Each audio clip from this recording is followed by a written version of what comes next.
tarde a toda a comunidade 247, quinta-feira, 2 de fevereiro, dia de Iemanjá, 13 horas, e a gente recebe aqui Pepe Escobar para mais uma entrevista. Pepe, muito bem-vindo aqui à TV 247 mais uma vez, tudo bem com você? Obrigado. Iemanjá? Mas que, não, que maravilha! Uma música, dia 2 de fevereiro, dia de festa no mar e tal. Puta, mas que maravilha! Bom, isso me leva meio século atrás, quando eu era jovem. Era Gal Costa que cantava isso. Gal Costa cantava isso, claro. Exatamente. Que lindo. Já tem perguntas aqui, se Lula vai se equilibrar, Maria Bernadette chegando, Eneida Simas. Eu queria começar esse bate-papo, essa entrevista, pedindo para você contar como é que foi a sua volta ao Twitter. Você passou um bom tempo banido e, de repente, do nada, você volta às redes com um grupo também de pessoas que haviam sido banidas, né? Suspensas, Escuta, enfim. Leonardo, essa entrevista vai ser muito séria. Eu vou falar de assuntos seríssimos, então é legal a gente entrar de leve. Vamos entrar de leve, mas conta essa história, porque eu acho que interessa a todo mundo que te segue. Eu acho que interessa a muita gente, porque eu fui cancelado do Twitter em abril do ano passado, junto com vários outros analistas e canais independentes, inclusive o meu amigo Scott Ritter. Todos nós sabíamos que a gente tinha sido caçado, nós tínhamos sido caçados por razões políticas, por causa da nossa cobertura da guerra OTAN contra a Rússia na Ucrânia. Ninguém tinha esperança de que fosse voltar. Quando começou aquele boato de que o Elon Musk ia revisar uma série de contas que tinham sido caçadas, inclusive a gente teve uns ecos de gente da Califórnia que falava, olha, pode ser que vocês entrem na lista, não tem certeza, mas é possível. Aí passou o quê? Uns 2, 3 meses, não acontecia nada. Bom, claro, não vai acontecer nada. Aí, de repente, aquelas coisas alucinantes. Entrei no meu Gmail e tinha uma mensagem do Twitter. Welcome back! A sua conta foi... Sabe aquelas mensagens de robô, como é que chama? Bem ternos, né? Bem educados? Mas tinha uma condição. Para eu voltar, eu tinha que eliminar o tweet que, teoricamente, me cancelou, que era um tweet sobre Mariupol. Eu apertei lá, eliminado, e a conta voltou na hora. Impressionante, né? E os meus outros amigos que as contas foram retornadas, mesma coisa. E a audiência de cada um de nós, em uma semana, a audiência de todos subiu. E continua subindo. Ou seja, o boca a boca e a passagem foi muito legal, porque teve muita gente independente que nos estava apoiando. Alguns, com uma certa influência, inclusive, escreveram para o Elon Musk pessoalmente, volte às contas aí tinha uma listinha. Então, é muito engraçado, porque a agenda do Elon Musk, essa é a minha página, ótimo, bárbaro. Aí vocês sabem que a minha página está lá. Parece que tem tweets falsos, contas tweets falsas minhas. O Leonardo colocou a página correta, que é o @realpepeescobar. Então é muito fácil vocês me acharem. E eu acho que deve ter muitos brasileiros que vão nessa conta. A maior parte dessa audiência, claro, a maioria absoluta é internacional, né, global, e muitos americanos. E muitos europeus também. Mas essa campanha de PR do Elon Musk é muito interessante em relação a quem é crítico à política externa americana. Ele também é crítico, ele é extremamente discreto. Ele não é como o Kim.com, por exemplo. O Kim.com, ele faz um tweet absolutamente brutal e destruindo o Deep State. E tem uma audiência absurda, etc. O Elon Musk é extremamente... Ele é reticente, ele é até delicado nas suas críticas, embora a gente saiba que ele seja anti-Deep State, anti-woke, porque, claro, a agenda dele a médio e longo prazo é muito... ela está esfumaçada, mas inclui a possibilidade dele se lançar à presidência. Provavelmente no último ano e provavelmente com o partido dele, não pelos republicanos. Os republicanos estão em guerra porque eles querem se livrar do Trump e não sabem como. E pode ser que o Trump, inclusive, o Trump tenha o seu próprio partido. Então está tudo, como falta quase 2 anos para as eleições, está tudo muito ainda embaçado nessa história. Mas que o Elon Musk tem pretensões presidenciais, não há dúvida. E claro, depois dessa operação de PR gigantesca do Twitter, onde ele voltou uma série de contas de muita gente que tem uma presença pública, que é o nosso caso, jornalistas, diplomatas, representantes oficiais, etc., para ele é excelente, né? Pepe, você chegou a ver uma previsão que foi feita pelo Dmitry Medvedev de que o Elon Musk seria presidente dos Estados Unidos? Vi! Parecia piada, né? Mas não é, Leonardo. Não se esqueça que o Medvedev é extremamente bem informado. Número 1. Por quê? Porque ele está no Conselho de Segurança Nacional russo. Ele é o secretário do Conselho. Ou seja, as informações que ele recebe da inteligência russa externa, o Narishkin, né, o SVR, e inteligência interna também, e das redes russas pelo mundo, tudo chega na mesa do Medvedev.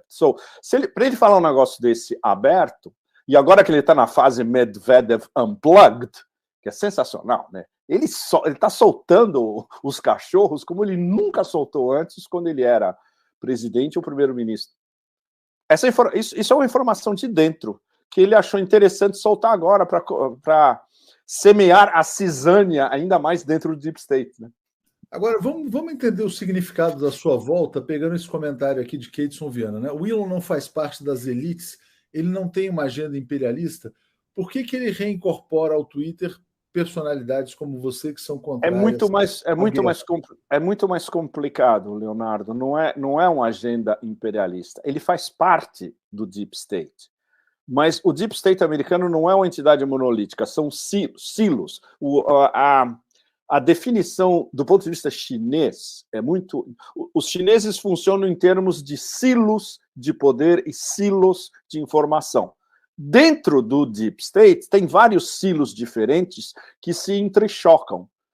E o espectro ideológico vai desde os neocons velha guarda aos realpolitik da escola Kissinger ou Mearsheimer, até os neoliberal cons woke, que é a moçada descendente do espectro Obama-Hillary.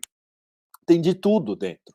E não é monolítico. O Departamento de Estado é mais complicado, porque teve um rapa dentro do Departamento de Estado, onde eles jogaram para fora, literalmente, praticamente todos os trumpistas. Então, todo mundo que está no Departamento de Estado agora é Hillary ou Obama, ou descendentes, ou lacaios. Na CIA, ainda é mais complicado, porque a CIA tem desde caras que são descendentes da OSS, que foi a primeira CIA, ainda nos anos 50, antes da entronização da CIA, até, como é que chama, as séculos do Mike Pompeo, que era um gangster soprano absoluto, a moçada Hillary Clinton e Obama, desses últimos anos, que é basicamente entre neocon e neoliberal con, ou seja, eles acham que o Robert Kagan, que é o teórico básico dos neocons tradicionais, é efetivo para eles também, como neoliberal cons. Então, é muito subdividido. O Elon é muito interessante. Ele é um libertário, ele se autodefine um libertário,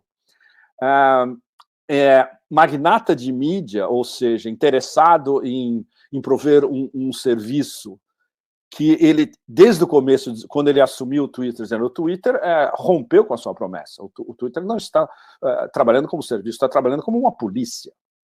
E esse rapa que teve dentro do Twitter foi muito bem visto, inclusive pela maioria da sociedade americana, isso bipartidário. Ok, liberdade de expressão, contanto que você não...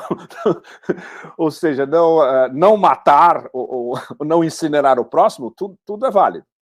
Vamos estabelecer um diálogo. E o Twitter hoje é, digamos, o equivalente do século XXI da Ágora grega, né? Do século V a.C. em vez de você ir na praça, de você ir na Ágora discutir, vai todo mundo para o Twitter. Todo mundo. E todos os diplomatas, todo mundo tem uma conta no Twitter. Então, isso ele entendeu muito bem. A história complica porque ele tem contratos de vigilância em cyberspace com o Pentágono, ele tem uma ligação muito próxima com alguns silos do Deep State, e isso é algo que ele pode estar cultivando para seus interesses presidenciais daqui a 2 anos.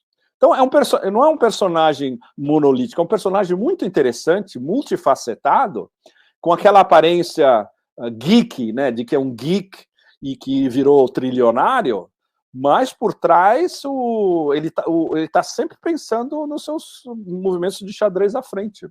Não, e brincando de Homem de Ferro também. Né? Brincando de Homem de Ferro, exatamente. Ele é muito bom em PR. Você vê, ele não é um cara que precisa soltar 20 tweets por dia. Basta ele soltar um, que vai todo mundo passar o dia falando do que ele soltou. Seja o que for. Pode ser a coisa mais boba. Pode ser uma preposição, pode ser uma adjetivação qualquer, não interessa. Esse lado dele de personagem pop, de influenciar o zeitgeist, de influenciar a cultura pop também. E ele cultiva com uma certa parcimônia. Ele não é um exibicionista total, um narcisista absoluto, à la Trump. Ou... Bom, tem outros muito piores, né? Ele é 70% narcisista, vai, não chega a ser... Sim, ok. De 0 a 100, vamos dar 70% para ele. Agora, o Cláudio diz aqui, ó, ele não poderia porque ele não é estadunidense nato. Será que tem essa restrição? Não sei como tem. Você tem que ser nascido nos Estados Unidos, exato. Ele nasceu na África do Sul. Sim, ele nasceu em South Africa. Não é suficiente só ter nacionalidade americana, né? Isso complica. E, bom, eles não vão conseguir mudar a Constituição para isso, né? Tem esse detalhe. Bom, mas enfim, vamos seguir aqui, Pepe. E é isso. Bem que, olha, Leonardo, hoje tudo é possível. Tudo é cambiável, tudo é cambiável. Ô, Pepe, mas enfim, mas aí você falou o seguinte, olha, ele representa um silo do Deep State. Mas você acha que existe já um movimento grande dentro dos Estados Unidos de contestação à guerra da Ucrânia? Não grande, mas ele está pegando terreno cada vez mais, e o mais extraordinário que aconteceu nos últimos dias, e para ser mais preciso ainda, nas últimas 2 semanas, chegou às elites. E agora o negócio é pesado, porque isso demonstra claramente a cisânia dentro do Deep State, que é justamente a comparação que a gente faz nesses últimos 10 dias, mais ou menos, entre a oferta mafiosa, indireta, que o Tony Blinken fez aos russos via o Washington Post, que é o tema da minha coluna, que estourou. Hoje eu estava olhando agora há pouco, já está em 100 mil hits no Zero Hedge. E o Zero Hedge publicou ela ontem, ou seja, ela vai continuar subindo. Ela saiu na segunda-feira, essa coluna. Hoje é quinta e continuou rodando, inclusive nos Estados Unidos.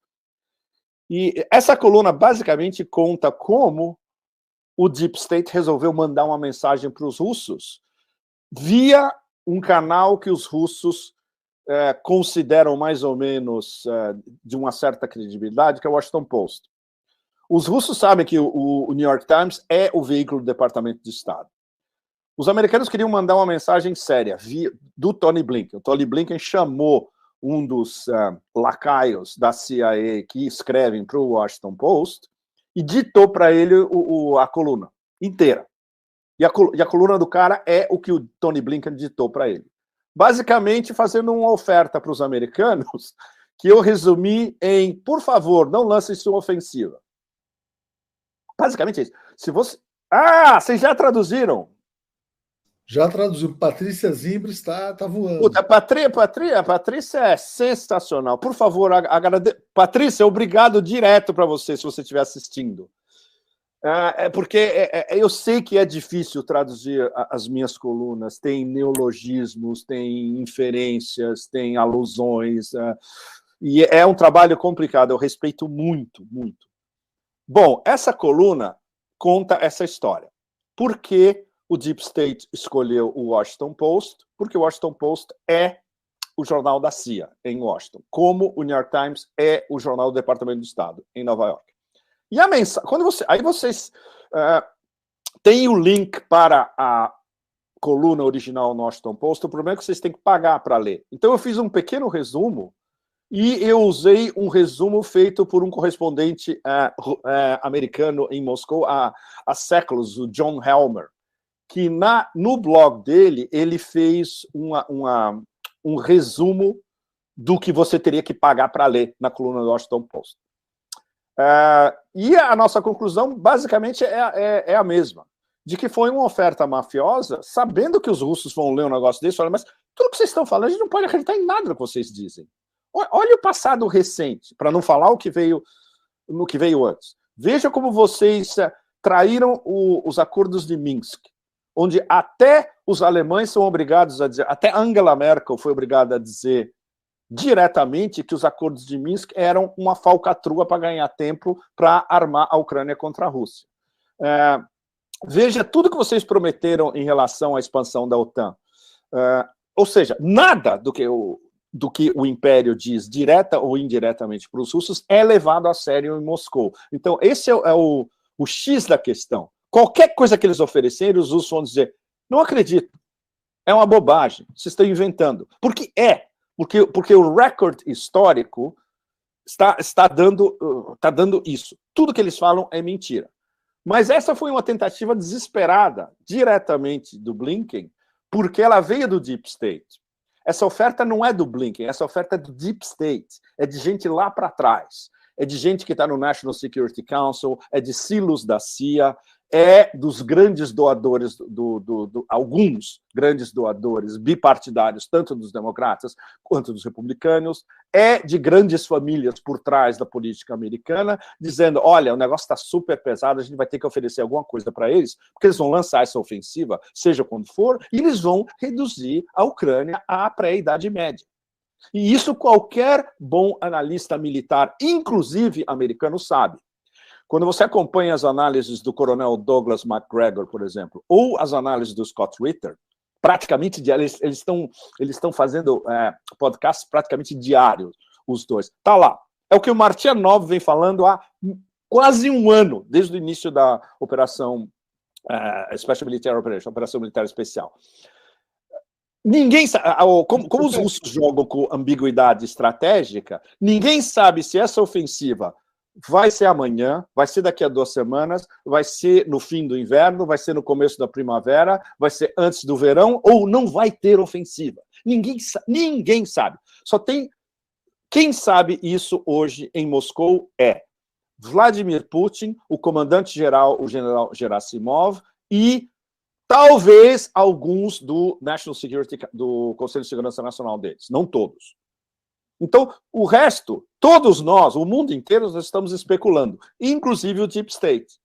Então, o que eles ofereceram? Ok, vamos soltar isso como uma coluna no Washington Post, que é uma mensagem direta para os russos. Quando você lê o que eles estão oferecendo, basicamente, é uma partição da Ucrânia, que já é uma partição de fato. Ou seja, todo mundo que tem cérebro acima da temperatura ambiente sabe que a Crimeia e o Donbass não vão voltar para a Ucrânia como a conhecemos nunca. Então isso está mais ou menos implícito na oferta americana. Aí entra Kherson, onde eles deixam mais ou menos vago de que Kherson, que é a porta da Rússia para a Crimeia, poderia ficar em poder dos russos, e Zaporizhzhia, onde está a usina nuclear que é bombardeada pelos ucranianos praticamente todo dia. E nada à esquerda do rio Dnieper. Ou seja, os russos, olhando isso, teoricamente, eles podem dizer, nós aceitamos porque é o que a gente já tem.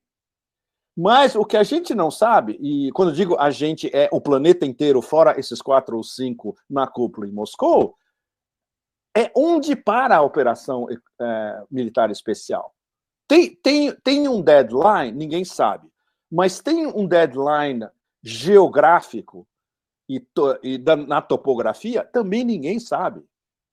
Pode ser que ela pode ir até Odessa, ela pode atravessar, ela pode privar a Ucrânia do Mar Negro inteiro, ela pode ir até Kiev, ela pode cortar no oeste da Ucrânia uma das possibilidades extremamente sérias analisadas por analistas militares de que os russos podem tentar uma ofensiva vinda do norte com a ajuda da Bielorrússia para cortar, como é que chama, o shipment, como é que chama, o transporte de armas da OTAN vindo da Polônia para o oeste da Ucrânia. É uma possibilidade também, mas nada disso está estabelecido nas tábuas da lei.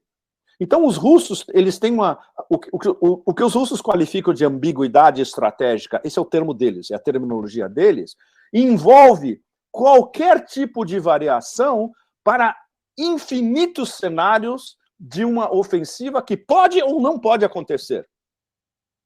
É extraordinário, Leonardo e vocês todos, porque eles conseguiram deixar os americanos num freak out absoluto, porque tudo está num flu total. Enquanto isso, o que acontece no terreno? Se você acompanha os canais militares russos, no Telegram, especialmente, de gente que está acompanhando o que está acontecendo no terreno, é o avanço do que a gente chama de máquina de moer carne, que é aquela artilharia absolutamente brutal. E chega uma hora que os caras não têm mais nem onde se refugiar e eles são eliminados como máquina de cortar a carne, ou eles desistem, ou eles se rendem. É isso que está acontecendo desde o final do ano passado e esse mês de janeiro inteiro. Entende? Então vai continuar esse mesmo approach. E quando vier, digamos, o que pode ser o início de uma nova ofensiva, que pode, inclusive, acontecer agora em fevereiro, ou talvez em março, provavelmente, nossa, essa artilharia vai ser quintuplicada ou decuplicada, com mais o apoio aéreo, evidentemente, e mais todos os mísseis que a Rússia continua fabricando numa quantidade industrial absolutamente brutal. Ou seja, o que os americanos têm a oferecer na prática para os russos? Nada. A única coisa que eles teriam para oferecer era: vamos parar de armar os ucranianos, que é exatamente o que eles estão fazendo agora. Toda esse carnaval dos tanques, onde já ficou provado que esses Leopard, mesmo de última geração alemães, não vão durar 1 ou 2 dias no campo de batalha na prática. E os russos já deram sinais de que não é que a gente quer incinerar todos, a gente vai querer capturá-los. Nas palavras de um comandante militar russo, ele disse: olha, todo tanque tem um segredo militar. Cada tanque tem um segredo militar. Então, isso nos interessa muito mais capturar esses tanques do que incinerá-los. O que a gente quer fazer, estudar o que está lá dentro. E, por exemplo, no caso dos tanques Abrams americanos, M1 Abrams, eles não vão chegar nunca, Leonardo. A história... Bom, vários de nós, a gente quebrou essa história desde o começo. E, inclusive, o Washington Post publicou. Você acredita que o Washington Post publicou como o Tony Blinken enganou o Scholz? Basicamente, o Departamento de Estado e a CIA falaram para os alemães: olha, é o seguinte, nós vamos mandar os nossos M1 Abrams. A gente só não sabe quando, porque tem que juntar tudo, não sei o que, é complicado, vai ter tempo de treinamento, etc. e tal. Mas aí, como a gente já vai fazer a promessa, ao mesmo tempo vocês fazem a promessa de mandar os Leopard de vocês. O que o Scholz fez? Foi lá nos microfones e falou: a Alemanha vai mandar tanques Leopard para a Ucrânia. E os americanos de trás falaram: nós vamos mandar os Abrams, só que a gente não sabe quando. Parece um sketch do Monty Python, um negócio desse, né? É inacreditável. Pepe, pelo que você fala, quer dizer, a derrota do Ocidente está se aproximando. Sim. E a Emilene fala assim: a cada bomba penso, cadê o Pepe? Me parece que o Império vai ruir antes do previsto. Derrota na guerra e boicote ao dólar. Porque também o cerco está avançando, né? A coisa está caminhando rápido. Eu aprecio muito a pergunta, mas vai ser bem mais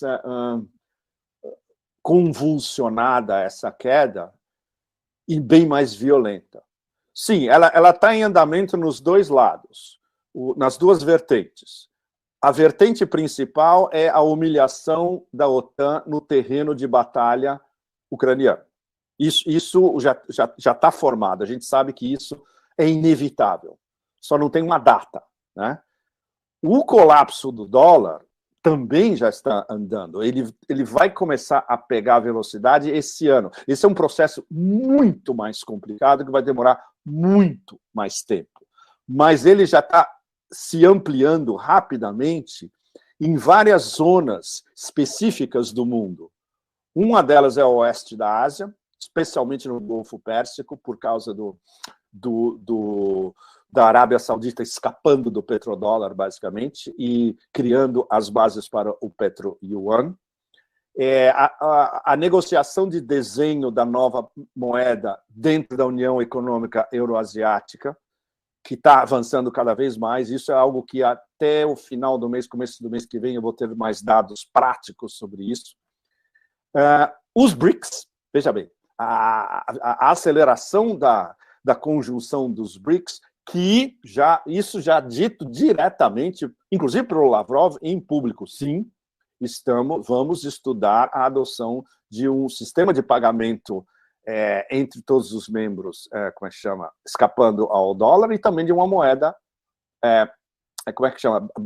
Aí entra a União Econômica Euroasiática, seria uma moeda baseada em ouro e em commodities. Isso os BRICS não estão falando ainda. Os BRICS primeiro, eles têm que sentar nos próximos meses, antes da cúpula, que é na África do Sul, no fim de agosto, vai ser talvez a cúpula dos BRICS mais importante dos últimos anos. Eles vão ter que sentar, o Lavrov já disse isso claramente, a gente vai ter que sentar, nós 5, né, Brasil inclusive, e discutir os modelos de acessão de todo mundo que está na fila já. E a fila está engordando cada vez mais. Os primeiros 3... É o país que está mais próximo. Os 3 primeiros da fila são Argélia, Irã e Argentina. E essa semana, o Lavrov disse que a Argélia está super capacitada como um dos tops na primeira leva de entrada. Então, a gente pode, mais ou menos, prever a possibilidade bastante concreta de que, no BRICS Plus, os 3 primeiros poderiam ser Argentina, Irã e Argélia. E os 3, na sequência, Turquia, Emirados Árabes e Egito. E isso é muito interessante porque você vê a expansão dos BRICS para a América do Sul, para o oeste da Ásia e para o norte da África, simultânea. Ou seja, o que junta isso?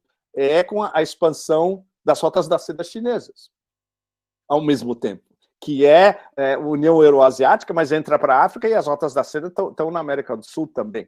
Ou seja, a concatenação interna, especialmente entre os russos e os chineses, ou seja, a expansão dos BRICS, tem a ver com a expansão comercial da China e da Rússia também,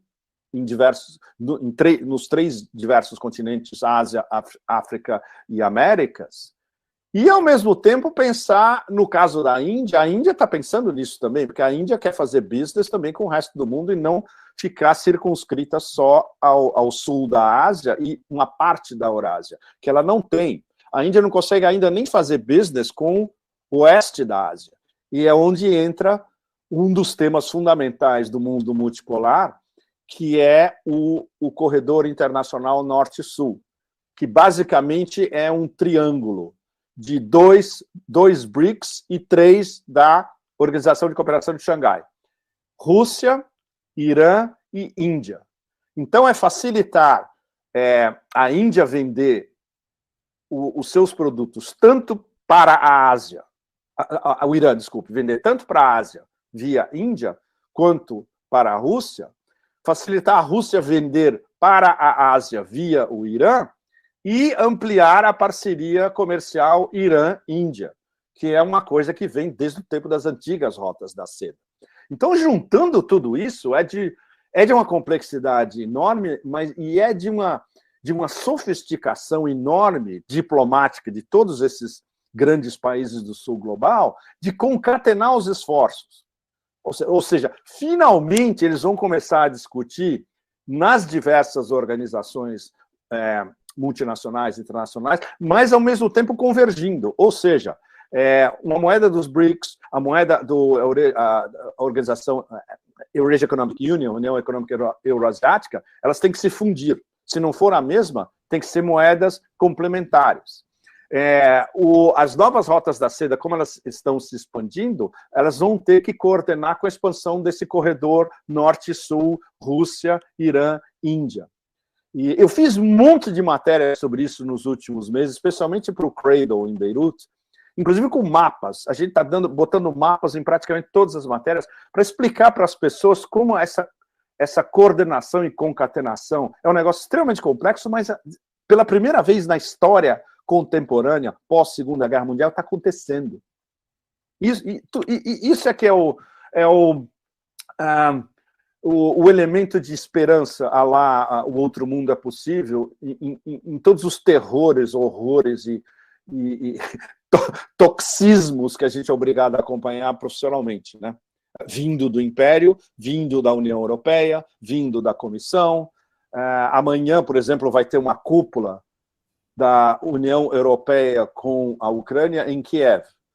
Pustula von der Leyen já está em Kiev, Borrell, entre o jardim e a selva, já está lá também, e amanhã vão estar todos esses caras fazendo uma cúpula em Kiev, junto com Zelensky, vendendo a submissão da União Europeia aos americanos e completamente absorvendo toda aquela corrupção gigantesca da máquina Zelensky e tudo que está em volta. Vocês devem estar acompanhando essa depuração que está havendo na liderança ucraniana. Não, todos esses caras são igualmente ou uns mais corruptos que os outros. Então tem um silo de corruptos ucraniano que está se livrando de outro silo de corruptos. E nesses corruptos que estão sendo a luta contra eles, até o Kolomoisky é o cara que inventou o Zelensky. Kolomoisky é o cara que deu um programa para o Zelensky na TV, aquele programa Servo do Povo, aquela série que o tornou famoso na Ucrânia inteira e que o permitiu se candidatar à presidência e ganhar, porque ele é um personagem televisivo conhecido de todo mundo. Estão indo atrás do Kolomoisky também. E isso é o dedo dos americanos. Os americanos estão dando as ordens. Olha, a gente sabe que tem corrupção em todos os lados. Vocês têm que se livrar pelo menos de alguém. A gente precisa mostrar para o resto do Ocidente que a Ucrânia não é um buraco negro de corrupção. Todo mundo sabe que é. Então, para isso, vocês têm que se livrar de alguém. Então, as elites entre eles já estão se comendo. E como os americanos agora... A fala do Bill Gates dizendo que a Ucrânia é o país mais corrupto do mundo, né? Bom, João, se até o Bill Gates fala isso ao vivo, você imagina o que é na prática. Exatamente. Eu queria te perguntar, Pepe, como é que você vê o jogo dos europeus em relação ao Brasil? O Macron ligou para o presidente Lula, uma ligação de 1h30, tentando arrastar o presidente Lula para o atlanticismo. O Olaf Scholz veio ao Brasil para tentar convencer o Lula a fornecer munição para esses tanques da Ucrânia. E o Lula elegantemente disse... Elegantemente disse, olha, aqui é um país de paz. Exatamente. Scholz, vai comer um bratwurst, vai. Não, foi sensacional, porque, claro, você lê toda a mídia hegemônica mainstream europeia, eles batem o cacete em cima do Lula e do Fernandes. Evidente. Especialmente o Economist. Vocês no Brasil que compram o Economist na banca, provavelmente vocês não sabem quem são os acionistas principais do Economist, né? Era a Pearson, que era uma multinacional inglesa que estava envolvida em editorial. Nos últimos anos, o controle editorial principal do Economist é da família Agnelli. E o outro acionista principal são os Rothschild. Então, vocês basicamente estão lendo o que a ultra-tóxica família Agnelli e os Rothschild querem que vocês leiam. Então, recado para quem compra Economist no Brasil. Bom, todos esses, evidentemente, não só criticaram o Lula e o Fernandes, como, não sei se você viu, Leonardo, e vocês todos, saiu um texto absolutamente nazista contra o Brasil e a Argentina, no mesmo texto, fazendo uma gozação sobre a proposição de da moeda sul-americana, o SUR. Literalmente, eles dizendo... basicamente, eles dizendo no título Quem são esses caras? Quem eles acham que são? Absolutamente vergonhoso. Eu tinha... Se você for... pronto, achou, Leonardo, era isso que eu... Vai lá. Olha, no título, eles já editorializam o título dizendo que a moeda é bizarra. Ou seja, nesse título, qualquer escola de jornalismo no planeta poderia fazer uma aula inteira sobre essa matéria e esse título como um retrato absoluto do desprezo e do racismo das elites anglo-americanas em relação ao mundo latino. Está tudo aí. Tá tudo, você não precisa mais nada. Basta só esse texto, essa matéria. Então, isso dá o tom para vocês de como foi recebido na Europa a viagem nula de Scholz à América do Sul e a recusa tanto de Lula e Fernandes a entrar na guerra da Ucrânia diretamente, fornecendo munição, ou seja, você é um participante direto da guerra, e ao mesmo tempo a construção da moeda sul-americana. Diga, Leonardo. Sim. A missão principal do Scholz era arrastar Brasil e Argentina para a guerra? Porque a missão não é do Scholz, Leonardo, a missão é dos americanos que mandam na União Europeia. Ou seja, a missão não é nem de Bruxelas. Claro, a Ursula von der Leyen pega no telefone, liga para o Scholz, liga para o Macron, olha, vocês vão para a América do Sul, pega aqueles caras lá para nos ajudar, porque a gente não tem munição mais. Não é Ursula von der Leyen na Comissão Europeia que pegou o telefone. Foi o Pentágono, a CIA, o Deep State, ou a Casa Branca, ou todos, ou o Blinken até que pegou o telefone, falou com Ursula von der Leyen e a mandou mandar em Scholz e em Macron. É assim que funciona. Se você não entende como funciona a divisão de trabalho e a rede, você acha que Scholz teve uma belíssima ideia de ir ao Brasil achar que ia dar certo. Não é assim. Ou seja, não é à toa que os americanos ficaram verdes, amarelos, azuis, pretos. E isso coordenado com um outro, com outra ofensiva paralela, que é o Stoltenberg, o secretário-geral da OTAN, que foi para o Japão e para a Coreia do Sul, basicamente querendo expandir a OTAN para o Japão e para a América, para o Japão e para a Coreia do Sul, no Mar do Norte, no Yellow Sea. Ou seja, a definição do Lavrov essa semana foi sensacional. Ele teve uma coletiva com o ministro das Relações Exteriores do Egito, mas ele deu uma entrevista enorme para a RIA Novosti também, basicamente dizendo que a OTAN é... Bom, isso é algo que, se vocês me leem, há 15 anos que eu falo que a OTAN é o Robocop global. A OTAN agora é o Robocop global. Eles acham que eles podem ditar as regras, inclusive para a América do Sul e para o Nordeste da Ásia. É completamente... Isso dá uma medida extra do freak out total, do pânico absoluto. É o pânico do Império, mas em todos os sentidos. Porque o Rui está qualificando bem aqui o que está acontecendo. Olha só, os Estados Unidos terceirizaram a guerra para a União Europeia, e a União Europeia tenta terceirizar para o Brasil e países emergentes. Sim, também, mas veja bem, importantíssimo. Quando eu estava dando a linha de trabalho, eu não falei da OTAN, né? Ou seja, o telefonema é Deep State, OTAN, OTAN, Ursula von der Leyen, Macron, Scholz, e aí eles vão terceirizar. É assim que funciona. E no caso do Nordeste da Ásia, Japão e Coreia do Sul, é Washington, direto para o Stoltenberg, e o Stoltenberg vai lá pessoalmente pedir o que for do Japão. O que o Japão tiver, ele aceita, até sushi. E na Coreia do Sul, a mesma coisa. Isso é, no caso da Coreia do Sul, evidentemente, chips. Né? Então, o grau de dissonância cognitiva misturado com pânico das elites, entre aspas, do Império via OTAN, e aí terceirizando para os lacaios da União Europeia e para os governos nacionais dentro da União Europeia, é o que ficou evidenciado nessas últimas semanas. Agora, o processo paralelo é a fissura.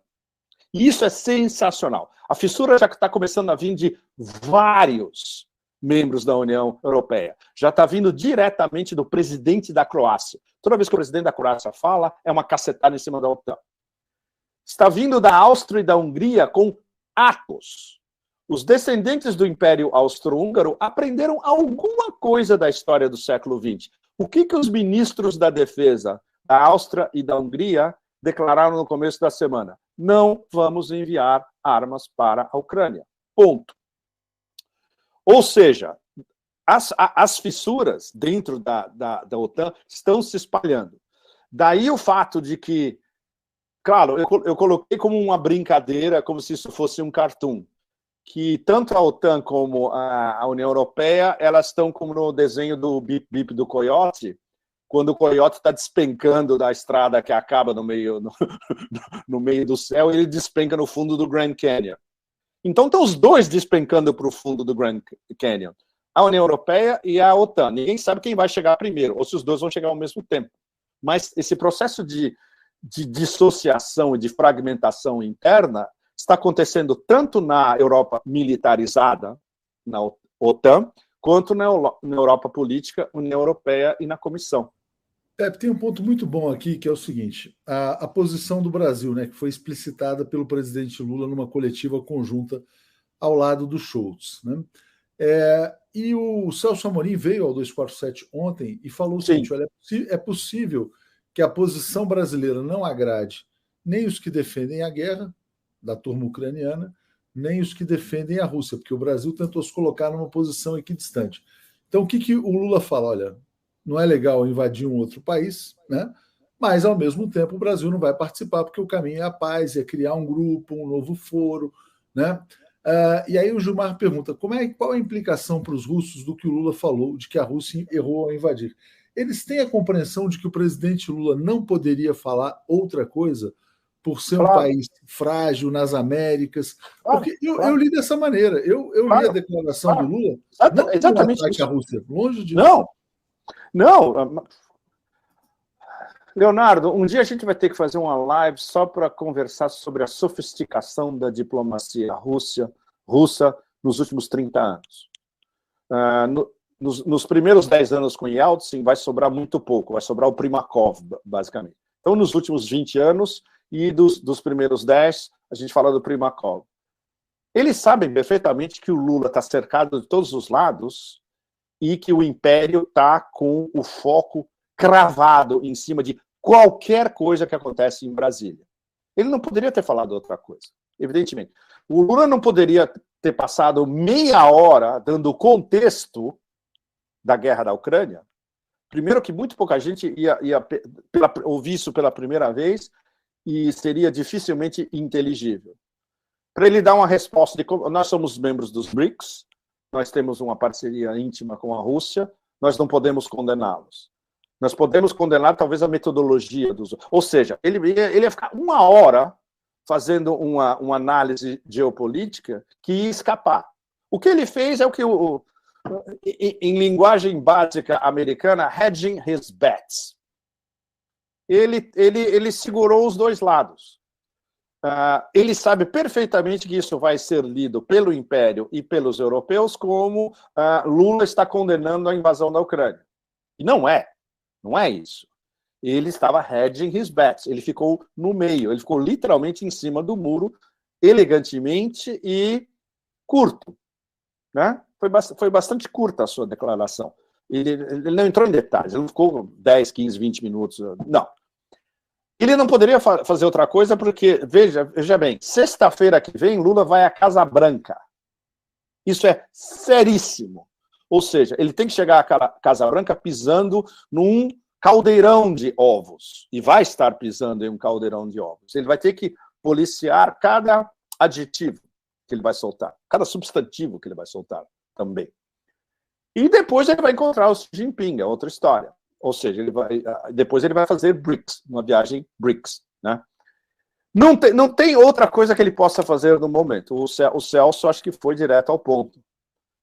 Claro, todos nós que estamos diretamente implicados no sucesso de BRICS Plus e que os BRICS Plus sejam uma das plataformas principais a partir de agora do mundo multipolar, evidentemente é uma decepção.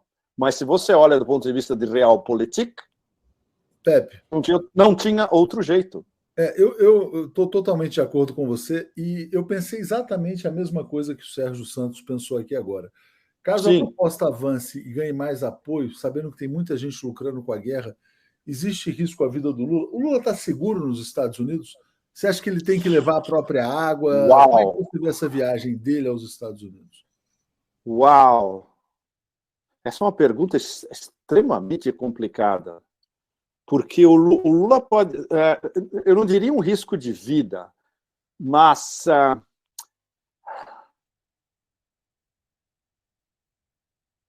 claro, imunidade diplomática, o presidente, etc. e tal.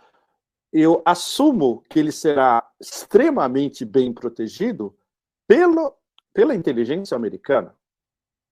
Porque, do ponto de vista do Deep State no momento, o Lula está sendo cultivado como um aliado.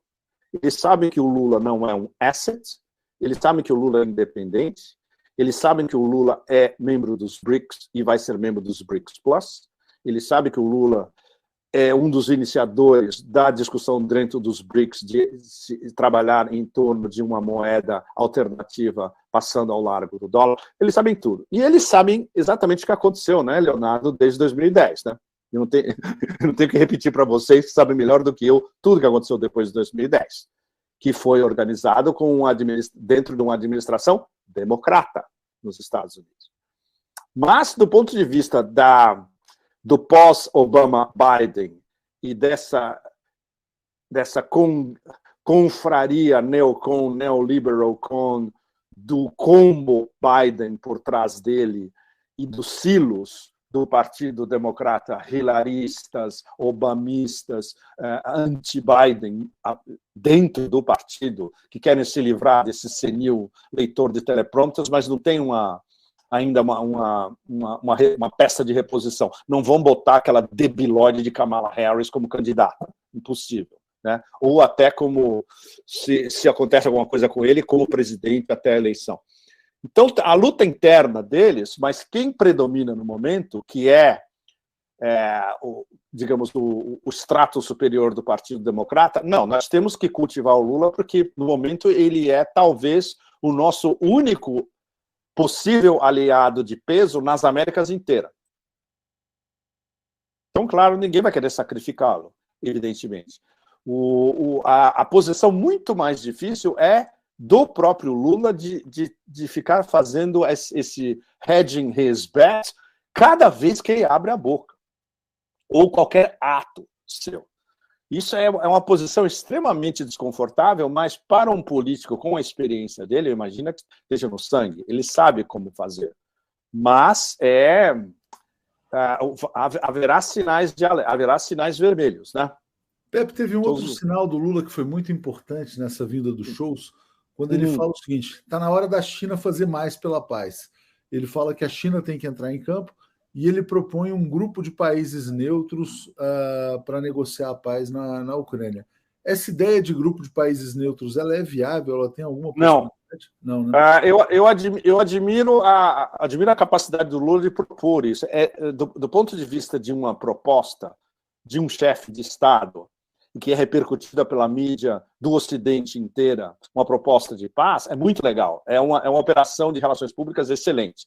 Na prática, realpolitik, de novo, jamais vai rolar, porque os americanos jamais permitiriam isso. Porque um grupo de países ia ter quem no meio? Pelo menos, por baixo, fora americanos, europeus e russos, Turquia e China. E isso, para os americanos, não passa na goela, de jeito nenhum. Então, não existe. Só tem uma cúpula plausível e imaginável para resolver a Ucrânia. É uma cúpula Washington-Moscou. Todo mundo sabe disso. Todo o resto é coadjuvante, espectador, não interfere, não tem poder decisório, etc. Só tem dois que têm poder decisório. Os russos têm o poder de levar essa guerra até onde eles quiserem e os americanos têm o poder de acabar com a guerra amanhã com um telefonema. Esse é o resumo.